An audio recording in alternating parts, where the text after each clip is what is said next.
विदिशा से सबसे बड़ा चेहरा देखिए, शिवराज सिंह चौहान और करीब 8 लाख वोटों से इन्होंने जीत दर्ज की है।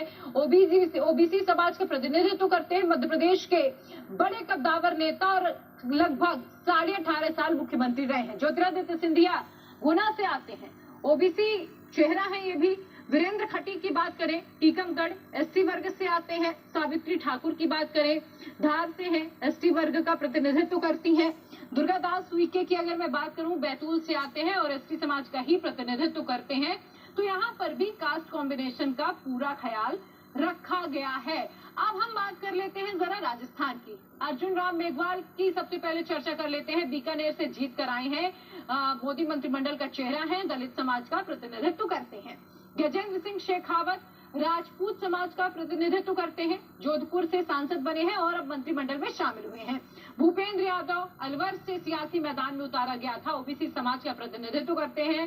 प्रधानमंत्री नरेंद्र मोदी के बेहद करीबी माने जाते हैं और जो बड़े निर्णय होते हैं उसमें भागीदारी इनकी भी होती है। भागीरथ चौधरी की बात करें, अजमेर से जीत कर आए हैं और जाट समाज का प्रतिनिधित्व करते हैं। अब इसके अलावा अश्विनी वैष्णव की बात करें, राज्यसभा में रहे हैं और ब्राह्मण चेहरा माने जाते हैं। आपको अब हम गजेंद्र सिंह शेखावत ने कुछ कहा, एक बार वो सुन लीजिए आप पहले। प्रधानमंत्री ने तीसरे कार्यकाल के लिए क्या मंत्र दिया? देखिए, माननीय प्रधानमंत्री जी का एक ही मंत्र है, चले व्यति, और उनका एक मंत्र है, हम सब लोग अपने जीवन का प्रत्येक जो है ऊर्जा का प्रत्येक कण और समय का एक एक पल देश के लिए समर्पित होकर के काम करें। हमेशा ही वो सबको हम सबसे इसी तरह से आग्रही रहें। इसी तरह की बात उनसे उन्होंने कही है। तीसरी बार मुझे सौभाग्यपूर्ण अवसर मिला उनकी टीम में काम करने का और तीनों बार वही विचारों की निरंतरता, वही वैचारिक प्रतिमान की निरंतरता मैंने अनुभव की है और जी करके देखा। 125 दिनों का रोड मैप मांगा गया था, तो आपकी तरफ से क्या सजेशन मिल सकती, क्या है रोड? देखिए, जल शक्ति मंत्रालय ने अपना रोड मैप सबमिट किया है। Let it be cleared by प्रधानमंत्री जी इन द कैबिनेट, तो होगा उस पर काम। अच्छा, जल शक्ति से एक सवाल ये है कि हर घर जल नल की बात हुई, हमने यूपी में बहुत सारा काम होते हुए देखा। इस योजना का कितना % कवर कर लिया है और कब तक ये संभव होगा? जब काम शुरू किया था देश के 16% घरों तक पानी पहुंचता था, आज देश के 77% घरों तक पानी पहुंचता है। 14 प्रांत 100% हो गए और आने वाले समय में देश के हर घर तक पीने का पानी पहुंचे, ये हमारा कमिटमेंट है।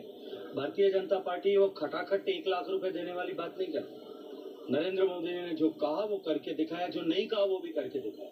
हमने कभी नहीं कहा था कि हम शौचालय बनाएंगे, हम आवास बनाएंगे, हम पानी के नल घर तक पहुंचाएंगे, लेकिन योजनाओं को घोषित किया, न केवल घोषित किया, धरातल पर उतारा और उतार करके 25 करोड़ लोगों के जीवन में परिवर्तन ला करके दिखाया।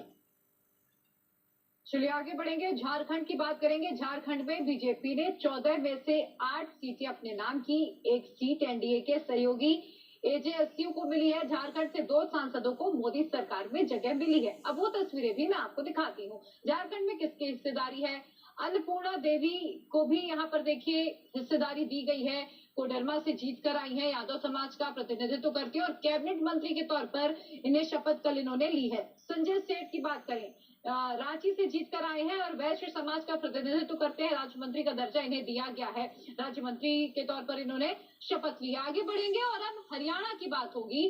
हरियाणा की 10 सीटें हैं जहां बीजेपी को उम्मीद के अनुसार थोड़ी कम सीटें मिले, लेकिन पार्टी ने 5 में से 3 सांसदों को मंत्रिमंडल में जगह दी है।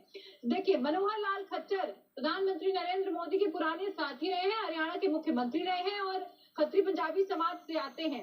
राव इंद्रजीत सिंह की बात करें, ओबीसी समाज का प्रतिनिधित्व करते हैं, गुड़गांव से जीत कर आए हैं और मंत्री बने हैं। कृष्णपाल गुर्जर की बात करें, फरीदाबाद से जीत कर आए हैं, गुर्जर ओबीसी समाज का ये चेहरा है। और हरियाणा के कोटे से आपको बता दें, इन 3 चेहरों को शामिल किया गया है। अब आगे बढ़ेंगे, उड़ीसा के नए मुख्यमंत्री कब शपथ ले रहे हैं आपको बताएंगे पूरी डिटेल, लेकिन यहाँ पर रुक रहे एक छोटे से ब्रेक के लिए।